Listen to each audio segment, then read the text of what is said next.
नमः सिद्धेभ्यः। ओम नमो जिनानम। सभी पंछी और सभी जीव जंतु सुख चाहते हैं और सुख मिलता है जिनवाणी से। सभी शांति से बैठ करके जिनवाणी का रसपान करें। बहुत छोटा सा और बहुत सुंदर सा नाटकीय मंचन आप लोग देख रहे थे। और उन लोगों तक पहुंचना चाहिए जो सचमुच में भारी हिंसा में शामिल होते हैं। शायद उन लोगों तक इस टाइप के वीडियो पहुंचे तो हो सकता है कि उनके हृदय पर भी कोई परिवर्तन हो, उनका भी जीवन बदल जाए। ओम नमो जिनानम।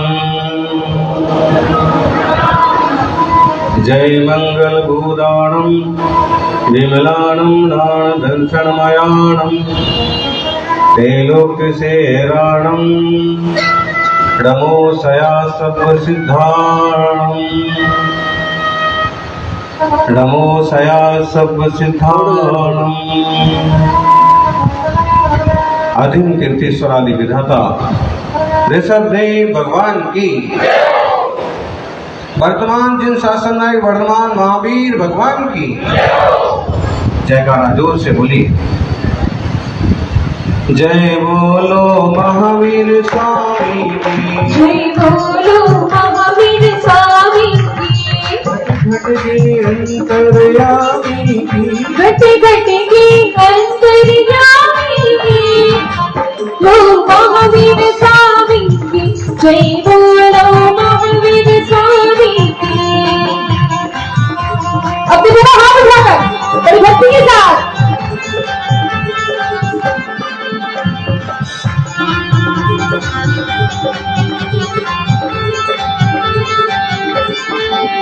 दो धर्म सिखाने आए थे, दो धर्म सिखाने आए थे, पाप मिटाने आए थे, दो पाप मिटाने आए थे।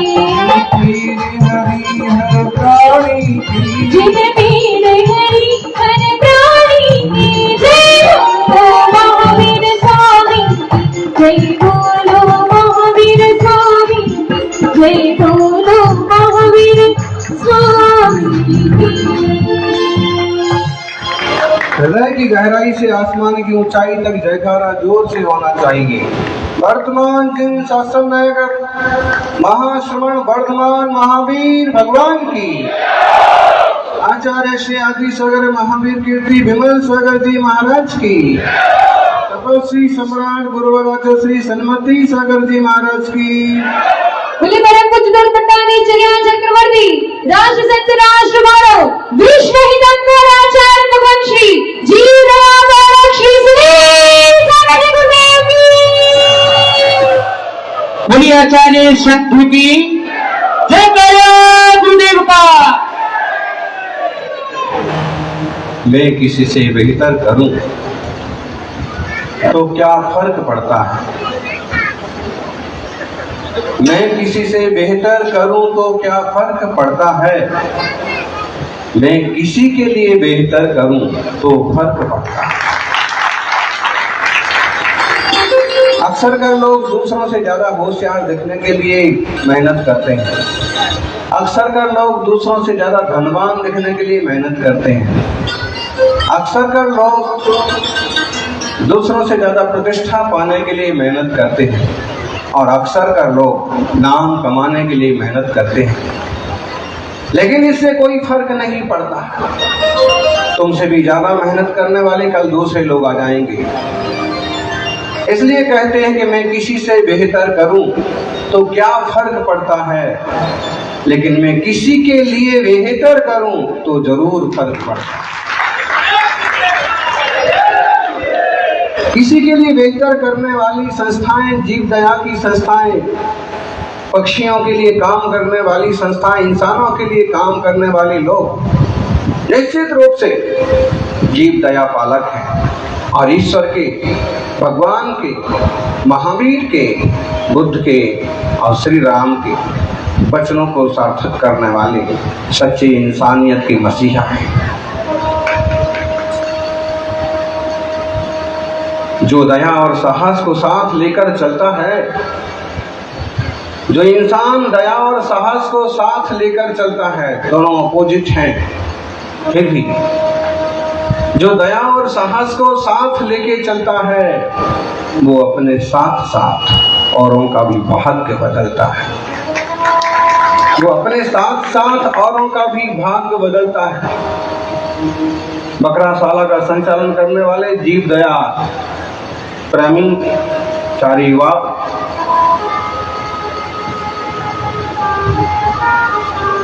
विद्यासागर जीव दया केंद्र, चंद्रमती गौशाला, बर्ड्स पक्षियों के लिए काम करने वाले हॉस्पिटल्स, युवाओं का एक नया उपक्रम पंछियों के लिए बाइक, एम्बुलेंस, पशुओं के लिए काम करने का जज्बा निश्चित रूप से आपको और इंसानों से अलग उठा करके दिखाता है। एक तरफ दुनिया में ऐसे लोग हैं जहां जानवरों का कत्ल करके वो अपने आप को धर्मात्मा मानते हैं।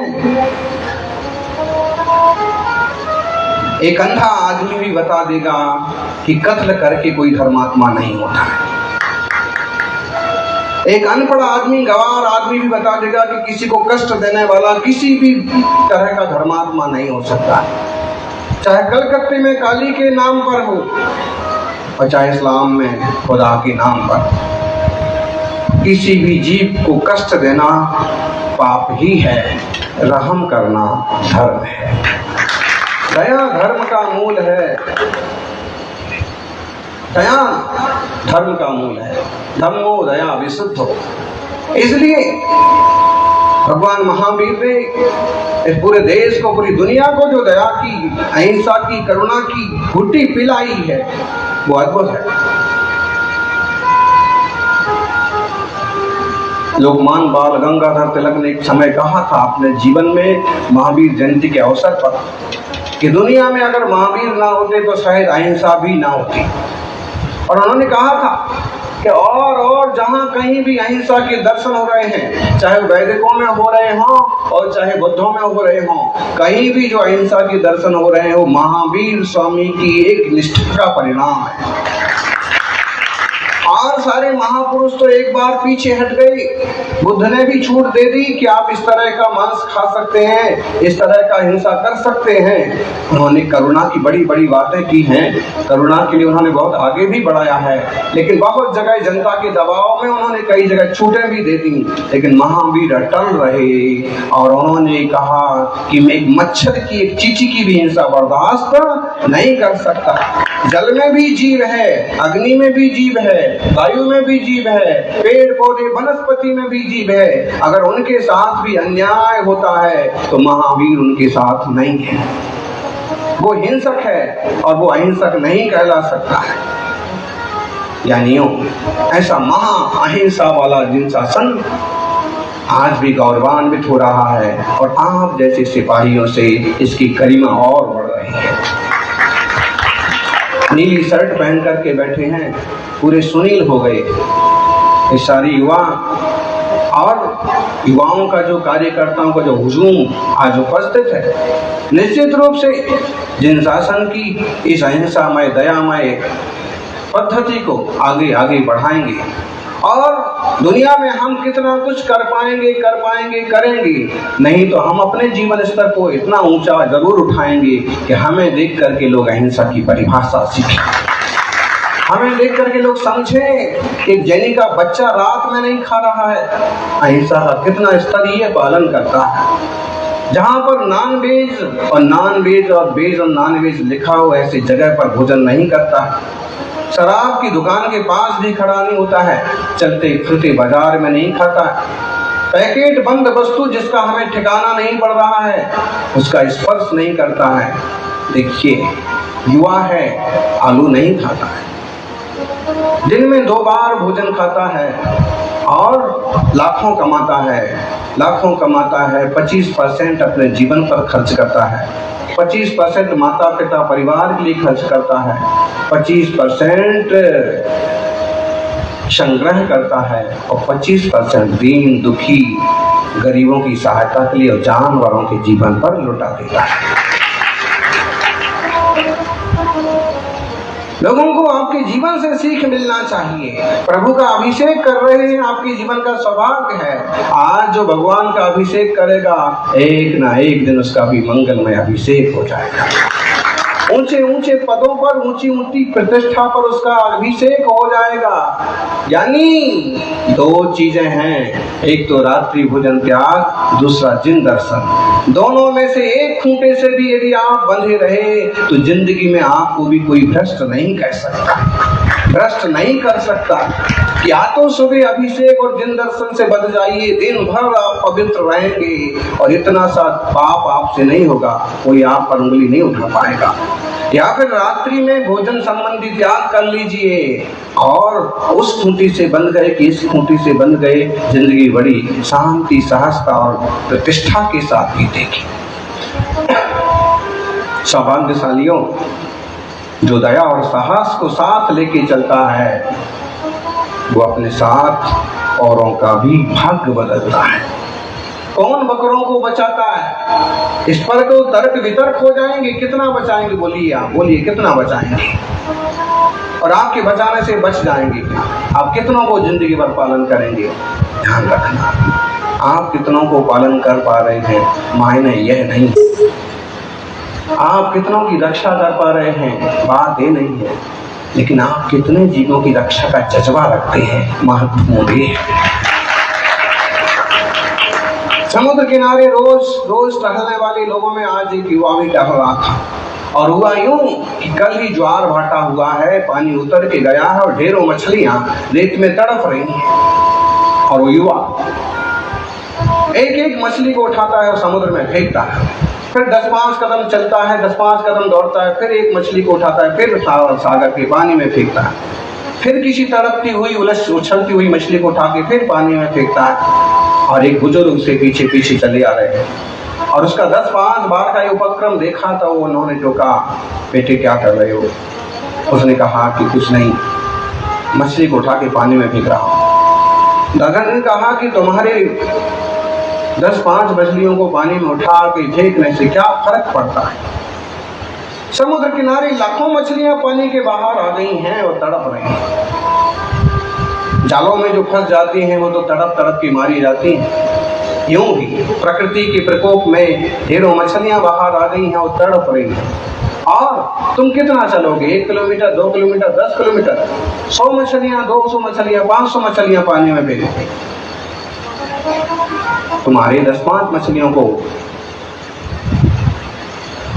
पानी में फेंक करके उनका जीवन बचाने से क्या फर्क पड़ता है? उसने कहा, दादाजी 10-5 मछलियों को बचाने से हमें कोई फर्क पड़े ना पड़े, लेकिन उन 10-5 मछलियों को जरूर फर्क पड़ता है।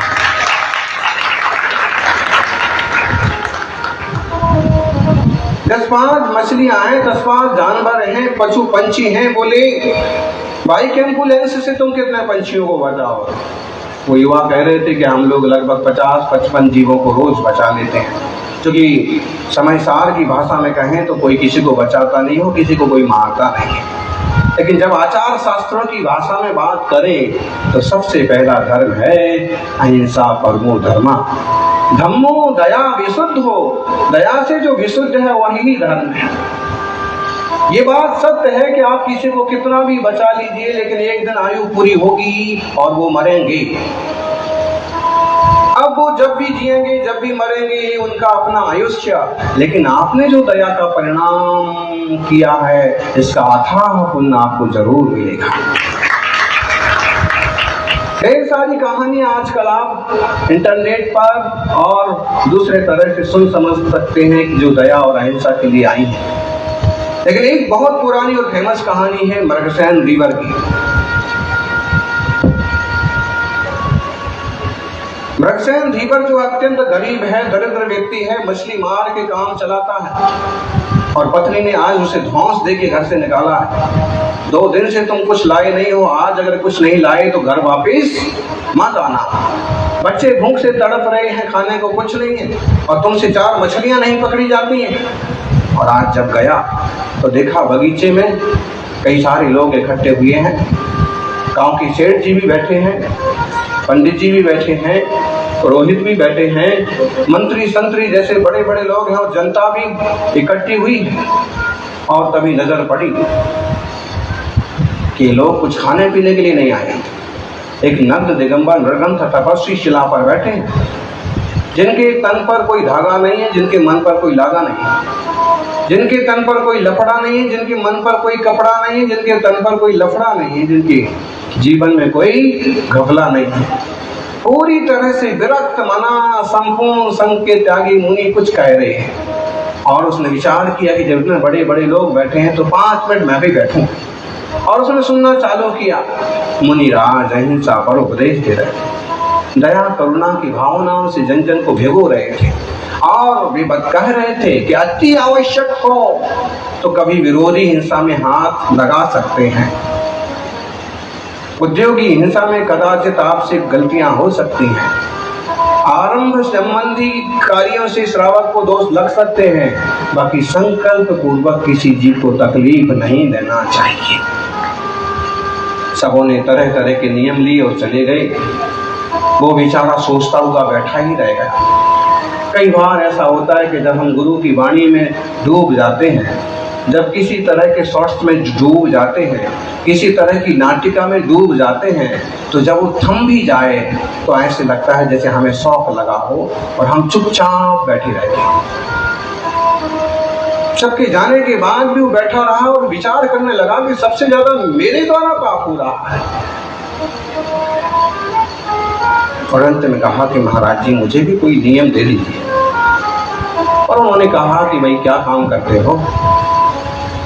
मछली मारता हूँ, घर का काम चलाता हूँ, मछली मारना बंद कर दीजिए। गुरुदेव आप कैसी बात करते हैं, घर कैसे चलेगा?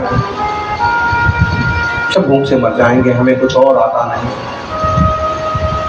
मुनि बड़े दयालु होते हैं, वे समय सार के भी ज्ञाता होते हैं तो आचार शास्त्र के भी ज्ञाता होते हैं।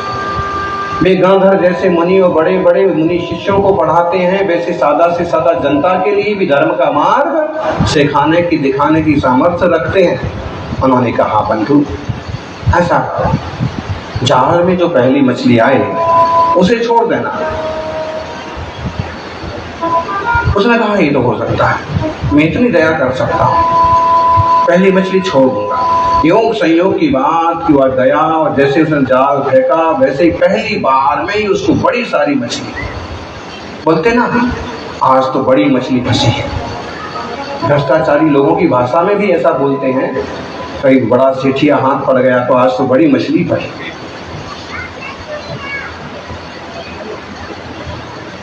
आजकल ये भाषा तो धार्मिक क्षेत्र में भी आ गई कि आज तो बड़ी मछली फंसी। ठीक नहीं, धर्म की भाषा अलग होती है और दुनियादारी की भाषा।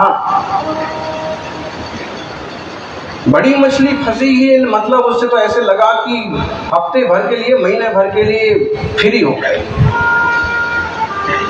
कई सारी असरफियां मिल जाएंगी। लेकिन तभी ख्याल आया आज ही मैंने एक नियम लिया है कि पहली मछली छोड़ना। उसने बेईमानी नहीं की, जैसे कि अक्सर कर धर्मात्मा कहलाने वाले लोग बेईमानी कर लेते हैं ना। बोली लगाएंगे आज और जमा करेंगे जब उसका दुगना हो जाएगा 4 साल बाद, जमा उतना ही करेंगे जितना बोला था।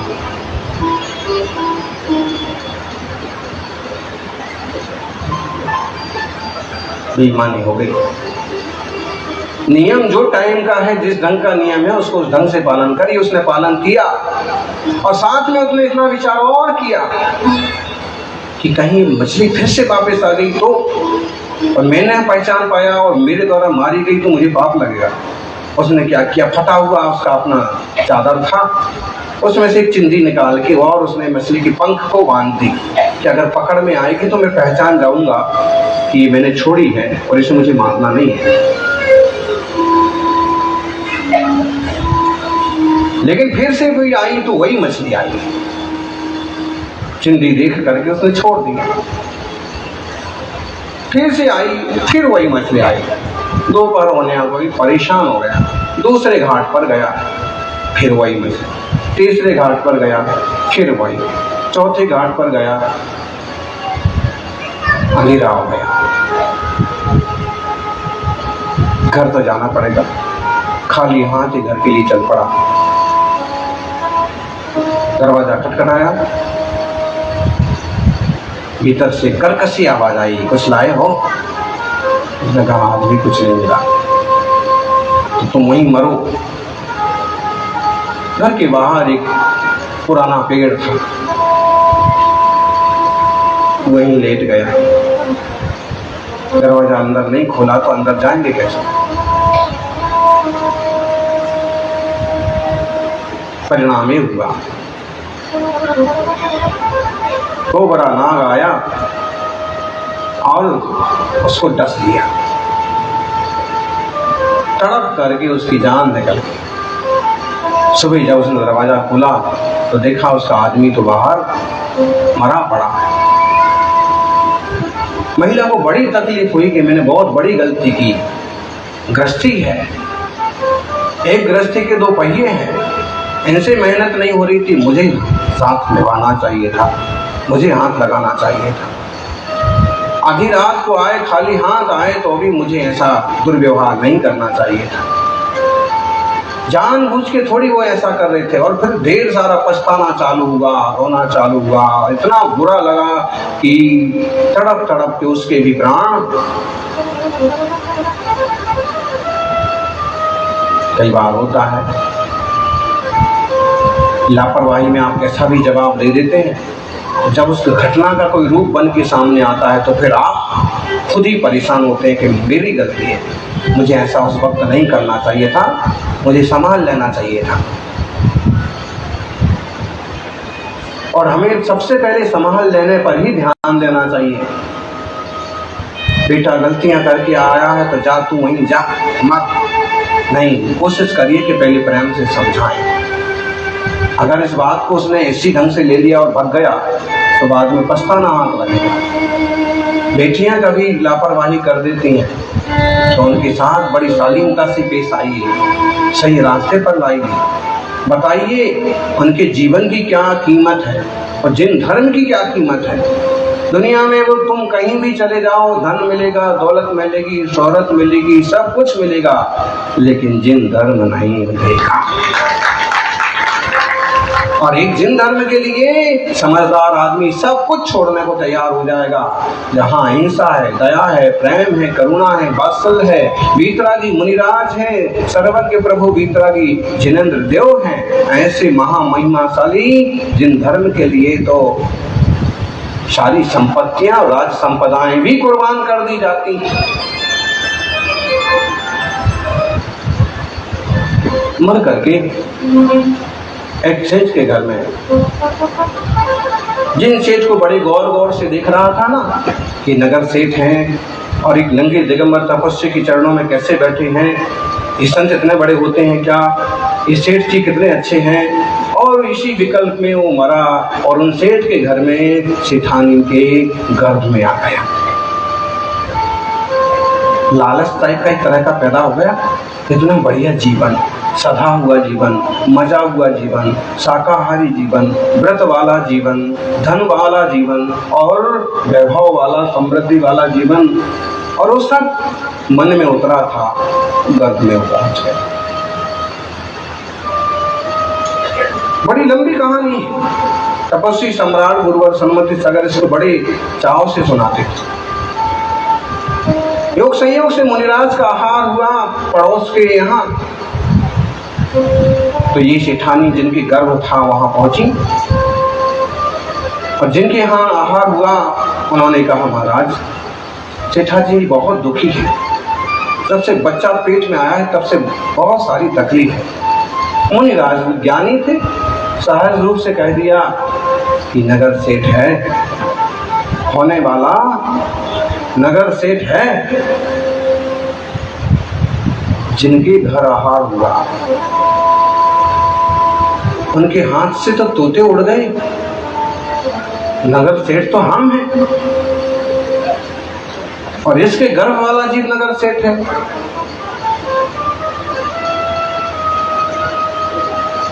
सेठ जी ने जैसे ही सुना तो उनको बहुत अटपटा लगा कि हमारी नगर सेठाई जाने वाली है, इसका मतलब हम इसके आगे हमारा घर से कोई नगर सेठ नहीं हुआ। मुनिराज ने जो कुछ सत्य था उतना वचन निकल गया, मुनिराज वहां से निकल गए। अब उनने चालू किया उपद्रव कि कैसे भी, और जैसे ही उसके जन्म का अवसर आया कि उसके पिता को कहीं काम से राजा के द्वारा बाहर भिजवा दिया, तो बच्चे का जन्म हुआ, माँ तो बेहोश हो गई, दाई से बच्चा मंगवा लिया, जल्लादों को दे दिया तो खत्म कर दो, फिर नगर सेठ बनने वाला। ध्यान रखना, कई बार धर्म करने वाले लोग भी मोह माया के चक्कर में ऐसे उलझ जाते हैं कि वे मुनि के वचनों को भी गंभीरता से नहीं ले पाते। जल्लाद ने देखा कि इतना सुंदर बच्चा है और उसने बिगाड़ा क्या है मेरा, मुझे सेठ से जो रुपए मिलना है वो ले लूंगा।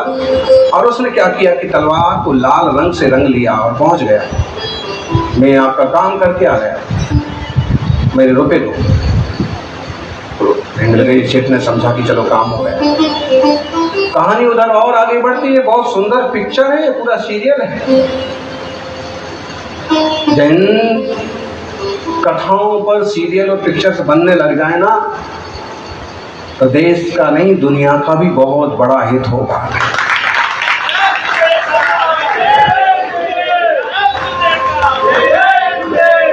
लोगों ने आदि पुरुष बनाई तो सही, लेकिन आदि पुरुष के लिए नहीं बनाई, श्री राम के लिए बनाई।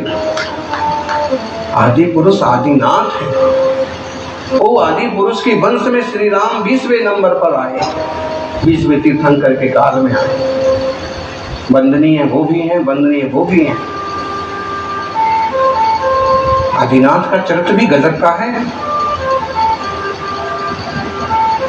जैसे रामायण है ऐसे ऋषभायण भी है। और हुआ एक ही गांव का ग्वाला गाय लेकर के आया था और नन्हे से बच्चे को जो छोड़ के चले गए थे, एक गाय उसके ऊपर आई। गाय बड़ी दयालु होती है, भोली होती है, और इसलिए देश में कई लोग उसे माँ गौ माता कह के बोलते हैं। लेकिन इंसानियत इसमें है कि उसे गौ माता बोलो मत बोलो, लेकिन उसकी रक्षा सुरक्षा का ध्यान होना चाहिए। लोग खाने पीने की चीजें प्लास्टिक की थैलियों में भर के फेंकते हैं और गाय भैंस कुत्ते उनकी खा जाते हैं और प्लास्टिक से तड़प तड़प की भी मौत मारी जाती है। इसलिए जो भी पशु पक्षी प्रेमी हैं, गौ माता मानने वाले हैं, उनकी संरक्षण पर ध्यान दें। प्लास्टिक में खाने पीने की चीजें बांध के फेंकना बंद करें। एक गौ आकर के उसके ऊपर खड़ी हो गई, इस ढंग से खड़ी हुई कि उसको जरा से पांव की चोट ना लगे, और उसके ऊपर स्तन आ गए गाय के, और गाय के स्तन से आपो आप दूध झरने लगा। जो बच्चा कल से भूखा था, जिसे अब उसकी माँ दूध ना पिला पाई, उसको गौ माता ने दूध पिलाया। गाय को इस ढंग से देख करके, दूध झरता देख करके ग्वाला पास में आया। इतना सुंदर बच्चा, इतना भाग्यवान। उसने बच्चे को उठाया और निश्चय किया कि पत्नी बहुत बहुत चीखती चिल्लाती है कि बच्चा नहीं है, और लोग मुझे ताने देते हैं और परेशान करते हैं, इससे बढ़िया बच्चा उसके लिए कहाँ से लाएंगे। और बच्चा दे दिया, समझा दिया। सब लोगों को ऐसे बताना कि मेरा गूढ़ गर्भ था और मेरा ही बच्चा है, मेरे घर में पैदा हुआ है। ऐसे मत कहना कि बाहर से ला के दिया। उसने कहा ठीक है, उन्हें तो बच्चे से मतलब था, बच्चा मिल गया, बेटे की तरह पालन चालू हुआ।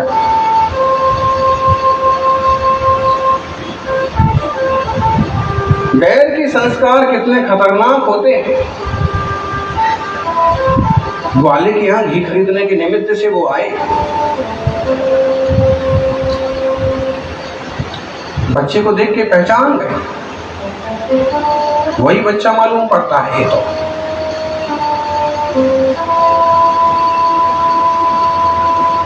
इसे मारना पड़ेगा, इतना सा देखा था, इतना बड़ा हो गया 5-7 साल का, 10 साल का, तो भी उसको पहचान गए। वैर के संस्कार और राग के संस्कार, राग के संस्कार, द्वेष के संस्कार बिना पहचाने पहचान जाते हैं। अचानक से मत लग जाइए, किसी पर राग आए तो तुरंत मत चिपक जाइए, थोड़ा धैर्य रखिए। किसी पर द्वेष हो तो तुरंत मत बढ़ जाइए, पता नहीं किस जन्म के संस्कार हैं, थोड़ा धैर्य रखिए।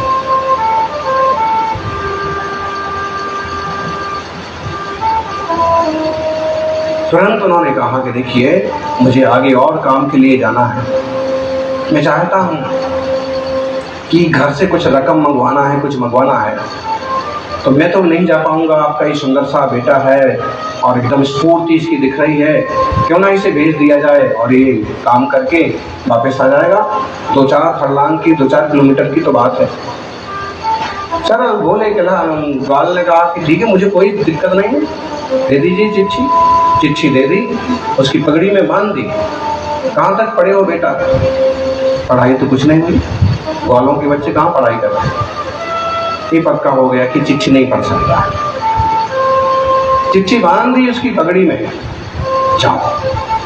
और भी उत्साह में युवाओं, जिम जाने की जरूरत नहीं है, जिन मंदिर जाने की जरूरत है।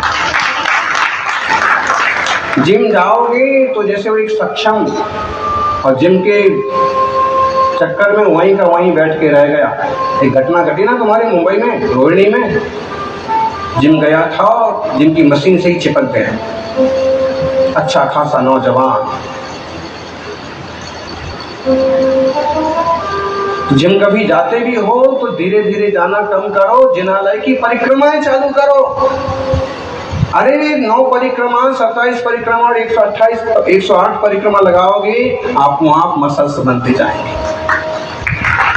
और ध्यान रखना, मसल्स बने ना बने, पुण्य के परमाणु तो जरूर इकट्ठे होते जाएंगे, जो कहीं भी आपको सफलता दिलाएंगे। जो काम मसल्स से नहीं होता है, वो काम पुण्य से होता है। जिनके ज्यादा पुण्य होते हैं, मसल्स वाले उनके आगे पीछे दौड़ते हैं। देख लो, कई सारे मुख्यमंत्री हैं रूखे सूखे, इतना ताकत, लेकिन कई सारे मसल्स वाले। क्या मतलब? इसलिए मसल्स नहीं बढ़ाइए, पुण्य बढ़ाइए।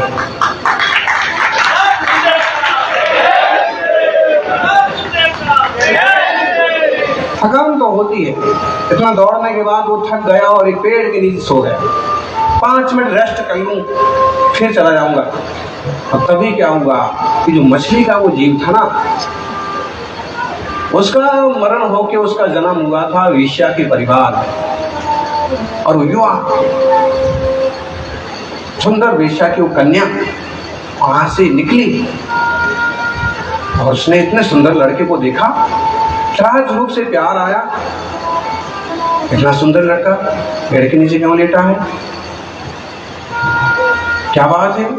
इसकी पगड़ी में क्या बंधा हुआ है? घाट खोल के देखा, थोड़ी सी पढ़ी थी, उसने पढ़ा, मेरे आने का इंतजार मत करना, इसे विष दे देना।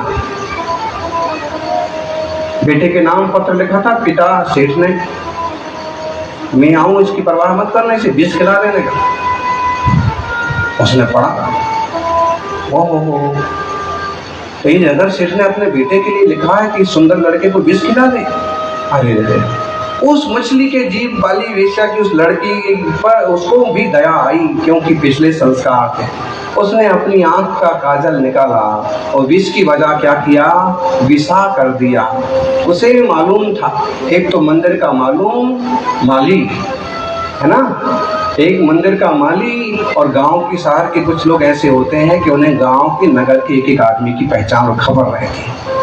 उसे भी अंदाजा था कि उसकी लड़की का नाम विषा है। उसने क्या किया? एक मात्रा लगा दी चुपचाप चिट्ठी वहीं बांध के धीरे से निकल गई। 4 कदम चली नहीं कि 8 से इसकी नींद खुल गई और उसने वो देर हो जाएगी, मुझे चिट्ठी देने जाना है। तुरंत भागा, सेठ के घर पहुंचा और चिट्ठी निकाल के दे दी। बेटे ने चिट्ठी पढ़ी, था तो एक ही 20 दे देना, लेकिन वो क्या गया था, पढ़ करके बड़ा खुश हुआ। पिताजी बहुत परेशान थे। उस समय तो 9, 10, 11 साल के बच्चों की भी शादियां हो ही जाती थी, कई बार उसे ही भी बड़ा समझने लगते थे। पिताजी बहन के लिए खूब समय से ढूंढ रहे थे अच्छा सा लड़का। ये अच्छा गया और लिखा भी है, मेरे आने का इंतजार मत करना। पंडित जी को बुलाया, पंडित जी हाजिर हो गए। पंडित जी ने कहा कि आज की मुहूर्त से अच्छा कोई मुहूर्त नहीं, अभी इसी मुहूर्त में अगर इनका लग्न हो जाए दोनों का तो ये नगर सेठ बनेगा। लड़का था, नगर सेठ बनेगा का आशय समझ करके भी खुश रहा कि भाई बहन और अगर नगर सेठानी कहलाए तो तकलीफ की क्या बात है। इस पर गंभीरता से विचार नहीं कर पाया कि मैं नगर सेठ नहीं बन पाऊंगा। फिर उसने कहा अच्छी बात है, नगर सेठ बनेंगे और हाथों हाथ। जब लड़का वहां वापस ना पहुंचा, यहीं रुका लिया तो घर जमाई हो गया, आपको यहीं रहना पड़ेगा 1-2 दिन। पिताजी जब तक नहीं आते तब तक आपको यहाँ से नहीं छोड़ सकते। वो भी भागे भागे आए कि अभी तक क्यों नहीं आए, और जब आए बाहर देखा सवेरे जब पहुंचे कि तो आराम से बैठे बैठे नाश्ता कर रहे। 4 आदमी सेवा में लगे, पत्नी और बिटिया। सारा माजरा मालूम पड़ा तो उन्होंने अपना माथा ठोक दिया।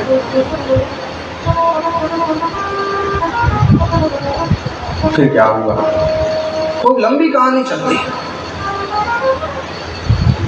फिर एक कोशिश करते हैं, देखिए जमाई जी, पहाड़ के मंदिर के आपको प्रसाद चढ़ा के आना होगा शाम को अंधेरे वक्त। ये हमारे यहाँ की परंपरा है। उन्होंने कहा मुझे कोई दिक्कत नहीं बात, पर पहाड़ पर मैं प्रसाद चढ़ा के आ जाऊँगा। और वहाँ 2 आदमियों को सिखा दिया कि इस तरह का आदमी पहाड़ पर आए तो अंधेरे में वहीं उसका काम। रात को कौन पहाड़ पर जाता है। और जैसे वो जा रहे थे कि साले जी रास्ते में मिल गए, सेठ के बेटे रास्ते में मिल गए। उन्होंने कहा कि आप कहाँ पहाड़ पर जा रहे हैं, तो रात को देखा भी नहीं, आप पहली बार आए हो, क्या आपसे नहीं होगा। ये सब झंझट जो चढ़ाना है मुझे दे दो, मैं चढ़ा के और अभी वापिस आ जाता हूँ। और उसने प्रसाद ले लिया, चढ़ाने गया। वो प्रसाद तो चढ़ाया क्या, वो खुद भी चढ़ गया। जल्लादों को पहचानना थोड़ी था, जिसके हाथ में थाली हो प्रसाद की उसको। जब वो वापस आ गया तो सेठ ने कहा कि आप वापस कैसे आ गए। उसने कहा कि साले जी मिल गए थे और वो। सेठ ने फिर चीखना चिल्लाना कि अब तो मेरा बेटा भी गया। भागे भागे गए, लेकिन तब तक तो जो दूसरों को खाई खोदता है ना, उसको भी जो दूसरों को कुआ खोदता है उसे खाई तैयार रहती है। कभी किसी को तकलीफ देने की कोशिश नहीं करना। जीव दया, जल पर भी, अग्नि पर भी, वायु पर भी, वनस्पति पर भी, सब पर दया। गीजर का पानी ना हो, एसी जितना कम उपयोग हो सके, पंखे जितने कम उपयोग कर सके, घास पर ना घूमना पड़े, अन्न अनाज का दुरुपयोग ना हो, सारी बातों का ध्यान। वापिस आए, सारी बात सेठानी को बताई। सेठानी ने कहा कि तुम्हारी बुद्धि खराब हो गई है, अब तुमसे कुछ नहीं होगा। सेठ ने कहा लेकिन मैं इसे मार के रहूंगा, मैं अपनी सेठाई ऐसे नहीं जाने दूंगा। तो उसने कहा कि तुमसे कुछ नहीं होगा, अब लाओ उपाय करना ही है तो मैं करती हूँ। देखो पद की निष्ठुरता, अपनी बेटी विधवा हो जाएगी उसकी भी परवाह। और उसने लड्डू बनाए शक्कर के और गुड़ के। बेटी जो सफेद शक्कर के लड्डू थे उसमें जहर मिला दिया, गुड़ के लड्डू ऐसे ही रहने दे। देखो मैं पड़ोसन के यहाँ काम से जा रही हूँ, तुम अपने पति को और पिताजी को भोजन करा देना। और पिताजी को गुड़ वाले काले काले लड्डू परोसना और तुम्हारे पति को सफेद सफेद एपल। उसने कहा ठीक है माँ। भोजन को जब बैठे तो उसने विचार किया कि अगर मैं आज ये अच्छे दिखने वाले सफेद लड्डू अपने पति को परोसती हूँ तो पिताजी क्या सोचेंगे। शादी को 1.5 दिन हुए नहीं और बिटिया का मन हमसे फिर गया। पति इतना प्यारा हो गया कि ये अच्छे दिखने वाले और लड्डू उसको परोसे रही हो, काले काले लड्डू। उसने कहा ऐसा करना ठीक है, पापा को तकलीफ होगी, इसलिए पति हैं इनको काले लड्डू परोस देते हैं, मना लेंगे, बाद में समझा देंगे। नाराज भी हो गए तो जाएंगे कहाँ। उसने अपने ढंग से सोचा और जैसे सफेद सफेद लड्डू पिताजी ने खाए उसमें था जहर। जैसे वो लुढ़की तो लड़की रोने लगी कि क्या हुआ अचानक से, और वो उससे भाग करके आई माँ। उसने सोचा चलो कांटा कट गया, लेकिन जब आके देखा तो वो कांटा तो वही था। फिर उसने बेटी को पूछा कि बेटी सफेद वाले लड्डू और बचे। उसने कहा पिताजी 2 ही खा पाए, 2 और बचे।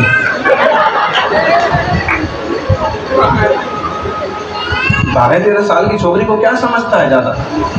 और माँ ने 2 लड्डू लिए, उसने खाए और वो भी नगर से कौन बन गया।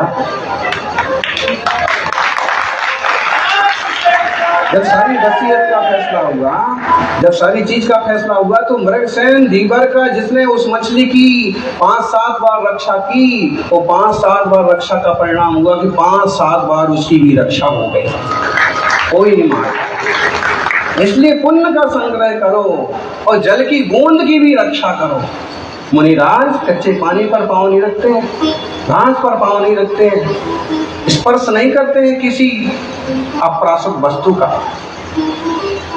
इसलिए श्रावकों को भी जितना बने उतना जीव दया के रास्ते चलना चाहिए। इन युवाओं को और इन संस्थाओं को ढेर सारा आशीर्वाद कि आप लोगों ने नई दिशा में काम करने के लिए प्रैक्टिकल जिन धर्म पर चलने की कोशिश की है। जियो और जीने दो को कुछ लोग जुमला बोलते हैं, लेकिन ये जुमला सिर्फ जुमला नहीं है, ये हिंसा के ऊपर सबसे बड़ा हमला है। जियो और जीने दो और जियो और जीवन दो। ये आप भी जान रहे हैं कि जीवन किसी को दिया नहीं जा सकता है, लेकिन फिर भी एक कोशिश है कि जो इस तरह से कत्ल और संहार के रास्ते ले जाए जा रहे हैं प्राणी, हम दया धर्म का पालन करते हुए उनके संरक्षण का कोई ना कोई कार्य करें, उपक्रम करें। पशु पंछियों के साथ हमें समाज के जीर्णोद्धार पर भी गौर करना होगा और समाज के जीर्णोद्धार के साथ साथ हमें अपने आत्मा के विकास के लिए भी सावधान रहना होगा। जो जिन भगवान से जुड़ेंगे वो निज भगवान से भी जुड़ ही जाएंगे। जो गुरुदेव से जुड़ेंगे वो निज गुरु से भी जुड़ ही जाएंगे और एक दिन प्रत्येक आत्मा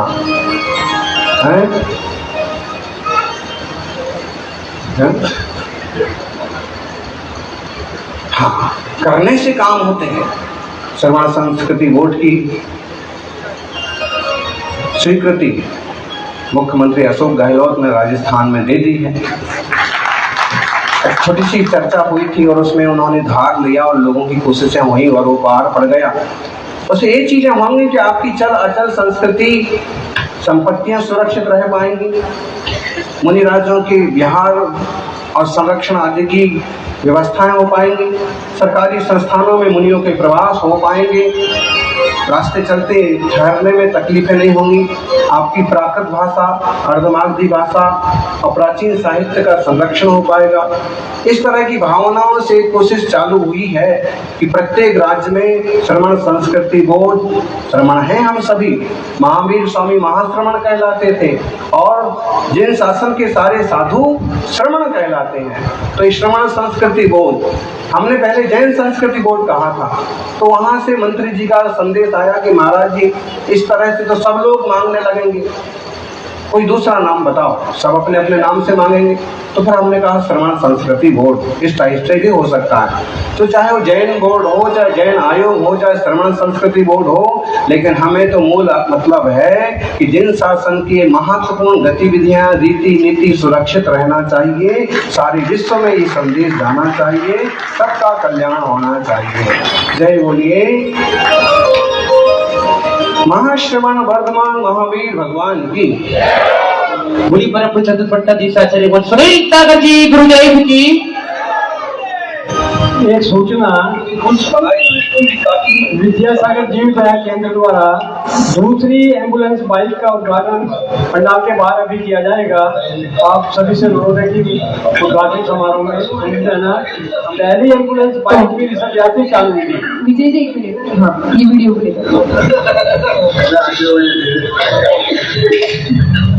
और जैन बोर्ड का जो है कोई अल्पसंख्यक तो हो सकता क्या हुआ ही है, लेकिन जैन बोर्ड का ऐसा प्राचीन प्राचीन इतिहास इतिहास संबंधी अव्यवस्थाएं जो सुव्यवस्थित हो जाए, अगर उस बोर्ड के अंदर ऐसा हो उसमें हर की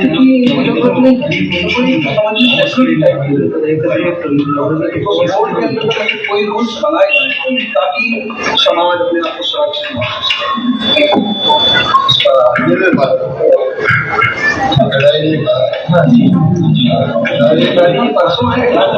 हमने तो बोल दिया है यही रहेगा। पावन दृश्य अपन देख रहे हैं। राजस्थान सरकार के मुख्यमंत्री श्री अशोक जी गहलोत जो पूज्य आचार्य भवन से ये चर्चा करते हुए वैशाली नगर जयपुर में पधारे थे। पावन अवसर था तपस्वी सम्राट आचार्य भगवान सन्मति सागर जी का समाधि दिवस 24 दिसंबर